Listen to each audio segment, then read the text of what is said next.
right, what's going on, guys? Ted from Nerd Immersion here. We're back at PAX East 2019. We're at the Direwolf digital booth, but we're going to be talking less about digital and more about physical. So Matt, why don't you go ahead and tell us what we're talking about here? You can kind of guess from what's here, but... Sure. One of the things we're very excited to be bringing to PAX East is Game of Thrones Oathbreaker. It's a new tabletop game of social deduction, intrigue, and betrayal set in the world of HBO's hit show Game of Thrones.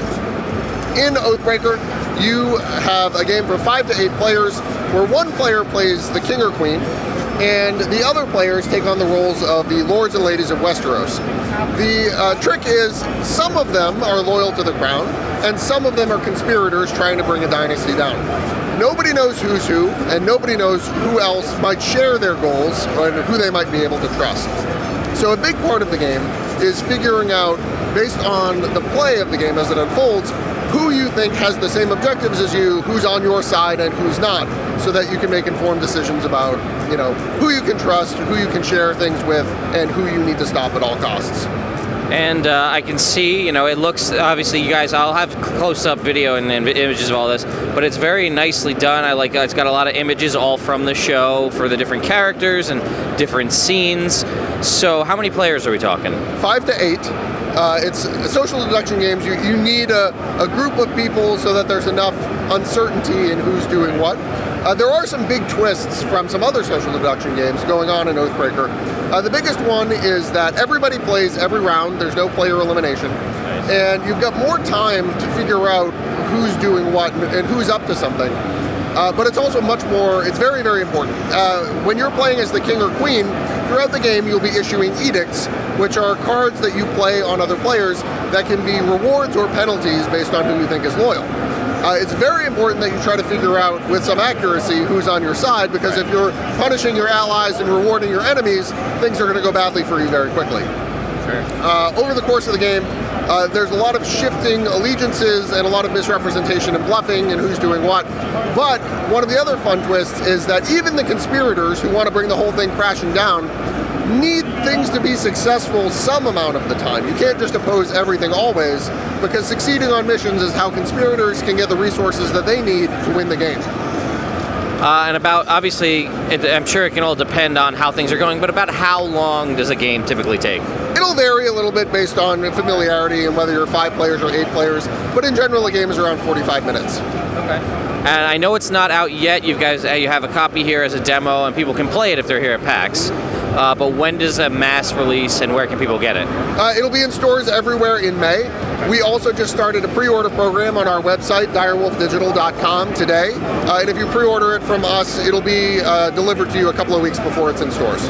Okay. And how about price point? What are we talking for this? $35. Oh, all right. And like I said, the production value is clearly here on all of this stuff, so that's great. So obviously that's not the only thing you guys are showing off here at the booth today. One of the big ones for fans of Penny Arcade Acquisitions Incorporated is the Upper Management Pack for Clank, so why don't we talk a little bit about that? Sure. The Clank Legacy Acquisitions Incorporated Upper Management Pack is an expansion both for the original Clank, and it's also compatible with Clank Legacy Acquisitions Incorporated that'll be releasing this fall. Inside the Upper Management Pack, what you get is 4 really gorgeous Acquisitions Incorporated miniatures for the management team, and a unique starting deck for each of them. So in regular Clank, you start with a 10-card generic starting deck that's like, oh, here's your first day on the job as a new thief trying to raid the dungeon. When you're playing with the upper management team, you'll have some unique powers that only your character has right from the get-go, as a way to sort of demonstrate a little bit more expertise that comes with running so illustrious an organization. Of course. So now, what about Clank and Clank Legacy? So if you have the game, you're good to go on this. Just to reiterate, and then again, you said the actual full Clank Legacy Acquisitions Incorporated, that's coming out later in the fall. Yes, exactly. Okay. So I'm obviously, and the minis, they all come unpainted, I assume. Yes. Okay. If you have really talented artists, we had some art commissioned to paint the miniatures. They turned out amazingly. If you can do that, you're better than me. Gotcha. Yeah, they're a lot of fun. 32mm heroic scale, really fun to paint. If you're and they look great. I'll get a close up of them over there in the little case. But yeah, definitely something that I know I'm going to be picking up for sure. Right. Right. So you have another game behind you over here, which is Raiders of the North Sea, and for people like myself, until just recently, I was kind of pretty much unfamiliar. So go ahead and tell us a little bit about that and a couple of the other things we just talked about. Sure. So Raiders of the North Sea is a tabletop game from Renegade Games and Garphill Games. That's a worker placement sort of Viking raid, build your longboat crew, go on these raiding expeditions across the North Sea to, you know, steal and plunder whatever you can for the glory of your village and the sort of continued success of your tribe. We at Direwolf are doing a digital adaptation of Raiders of the North Sea for PC, phones, tablets, Nintendo Switch, and it's a really gorgeous world to get to bring to life in a digital medium. We've done a handful of digital adaptations of tabletop games with our partners at Renegade Games, and this is the third one. And what we always look for when we start one of those projects is not just how you can do a straight translation of game mechanics, but really how you can, you know, sort of breathe digital life into a tabletop experience and come up with something that feels like a polished and satisfying AAA video game experience that is, at its core, the board game that people love. And I'm assuming this will have local and online play and all that good stuff? Yep, local pass and play, online multiplayer, you know, friend challenges, all the kinds of networking and things you would come to expect for playing an online game. Makes it way easier than getting your friends together around your kitchen table some nights. Sure. While capturing a lot of the same experience.